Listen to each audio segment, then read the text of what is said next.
Welcome. This is the big one. Now, after a long and exceptionally negative campaign, Americans by the millions voted on Tuesday for their next president as opinion polls show Democrat Hillary Clinton with a narrow lead over Republican rival Donald Trump. In a battle that focused on the character of the candidates, Clinton, 69, a former U.S. First Lady, Senator and Secretary of State, and Trump, 70, a New York businessman, made final fervent appeals to voters late on Monday to turn out at the polls. Clinton led Trump by 44% to 39% in the last Reuters national tracking polls before Election Day. A Reuters Ipsos states of the nation polls gave Clinton a 90% chance of defeating Trump and said she was on track to win 303 electoral college votes, with 270 needed for election. Polls begin close at 7 p.m. Eastern Time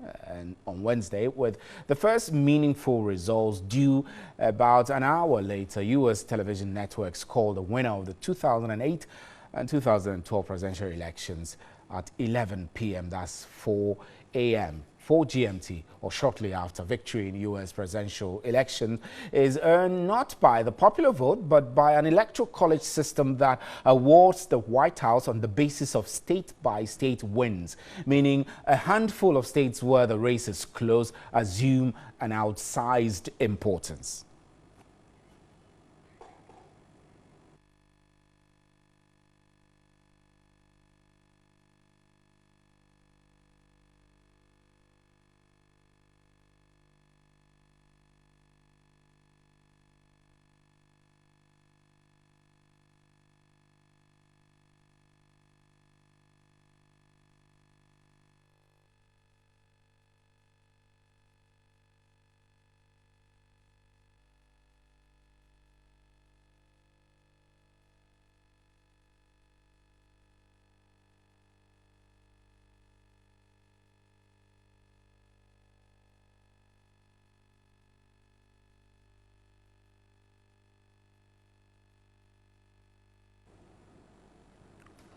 Right, so there are some statistics here for you, and let's run you through them very quickly. Now, as America decides, you have to know that to run for president, you only need to be a natural-born U.S. citizen, at least 35 years old, and you have been a resident for 14 years. So this is a major requirement. And nearly every president since 1933 has been a governor, senator, or five-star military general. So there are some high expectations there for the candidates who hold themselves up as presidential candidates for this elections for the United States of America. So these are very short figures and statistics that you need to know. Now, I do have on the telephone Dr. Professor Seth Appiah, also, I beg your pardon, who is on Skype, who is joining us on Skype now. Good evening, Prof, and we're grateful that you could join us. How are you, sir? I'm doing great. Great. Now, America is going to decide, and this election is going to be crucial, especially that we're getting a female who is contesting, and that will be the first time if a female wins. Can you give us a roundup of how it's looking like? I suspect that you must have voted already.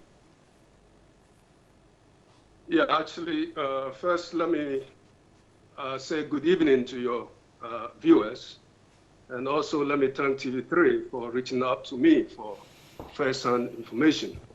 Yeah, if you can look at my chest, I have a sticker which says I voted. Yeah. It means I voted this morning. Each person who votes get a sticker to show that they voted. The election is going very well. As you know, it has been a very fiercely contested election. Most people are rooting for Hillary, especially minorities and immigrants, whereas most whites are rooting for Trump.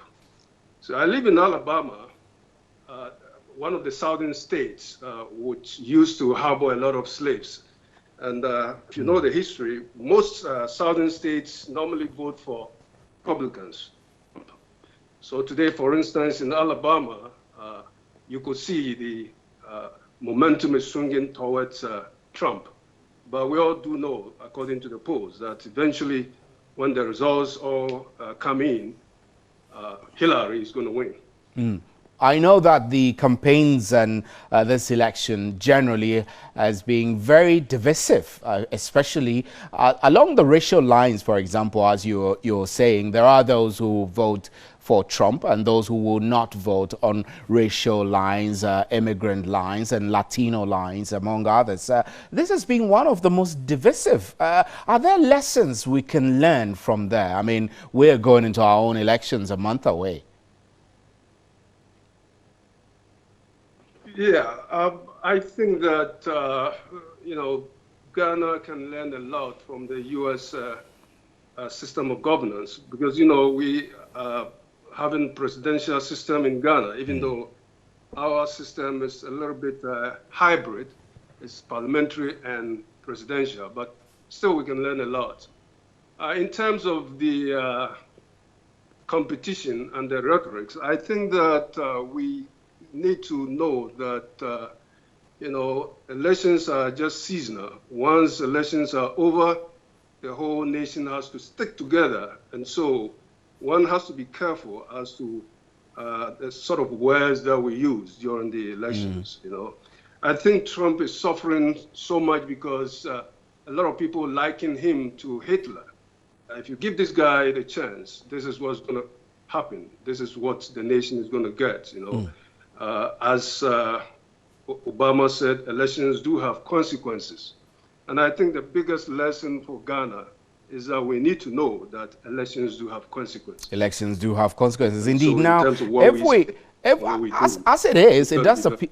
As it is, it does appear that Hillary has a narrow lead, we're hearing. But whoever wins, even Trump wins or Hillary wins, what would you say will be the major challenges coming into office? It depends on, again, it depends on who wins. I think that if Trump wins, the challenges are going to be gargantuan. I mean, when you say depends on who, they both have policies. For example, I mean, Trump is absolutely against unplanned abortions or planned abortions, whilst Hillary Clinton is absolutely for it. So you mean that along policy lines, they will all have their various challenges? Big challenges, that's right. Yeah, So, along policy lines, if Trump wins, it's going to be very huge. But if Clinton wins, you know, we all know that she's just going to continue from where Obama will leave the throne. And most of what Obama is doing is essentially what Clinton is going to do. That is why I'm saying that the challenges are going to be very minimal for Clinton. It's going to be huge for Trump. It's obvious you because voted. Most of what Trump is saying, it's serious. For instance, trying to erect a wall along, you know, Mexican and make the Mexicans pay for border. And then asking Mexicans to pay for it, you know, it's going to be tough. Right. So, Prof, before you go, Ghanaians in the U.S., how have they viewed this campaign? I know you may have a handful of Ghanaians around Alabama where you are, but how have they seen this campaign and the possible outcomes?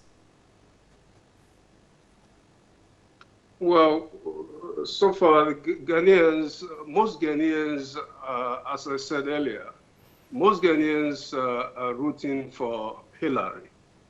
And we like what Hillary has been preaching. But I've also learned that there are one or two, or very few Ghanaians, I'm talking about ratio, some few Ghanaians also are rooting for Trump. And those who are actually in Trump's camp are there because their thinking is that the Latinos who come to America, most of them don't work, and they depend on the hardworking Americans, including those Ghanaians, to survive in terms of welfare and other things. And that is what Trump is coming to help, seal. So those two Ghanaians are in Trump's camp. Is this perception a reflection across the African migrants who live in the U.S., or is just this is just the way Ghanaians are seeing it? Oh yeah, it's the way African migrants see it. The perception is general among African migrants, with exception of very few, who I said are in Trump's camp. Right. The general feeling is that Clinton will do the job, and that Africans will enjoy their lives here in America if Hillary wins. So right. We're all rooting for Hillary. Right, Professor Seth Appiah-Poku, we're grateful for your time. Professor Seth Appiah-Poku is a U.S. professor who Ghanaian-based in the U.S. Professor Appiah-Poku, there he lives in Alabama. This is still News at 10.